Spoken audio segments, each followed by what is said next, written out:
Hello friends, welcome to our AC tech channel. आज की video के अंदर मैं आप लोगों को बताने वाला हूं कि अगर आप लोग भी इंस्टाग्राम का अकाउंट क्रिएट कर रहे हो और उसके अंदर बार बार एरर आ रहे हैं तो आप उसको कैसे फिक्स कर सकते हो। तो आइए वीडियो को शुरू करते हैं।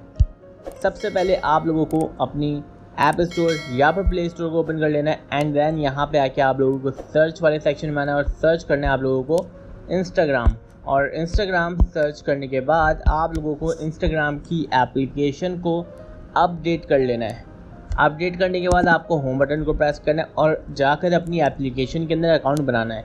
अगर फिर भी अकाउंट नहीं बनता है तो आप लोग सफारी ब्राउज़र या फिर अपने गूगल क्रोम ब्राउज़र के अंदर आएँ और यहाँ पे अगर आप लोग सर्च करें instagram.com और instagram.com को सर्च करने के बाद आप लोग यहाँ पर आकर ब्राउज़र से इंस्टाग्राम का अकाउंट क्रिएट करें और आपका अकाउंट जो है वो क्रिएट हो जाएगा। आई होप ये वीडियो आप लोगों को बहुत ज़्यादा पसंद आई होगी। Please do subscribe my YouTube channel for more videos.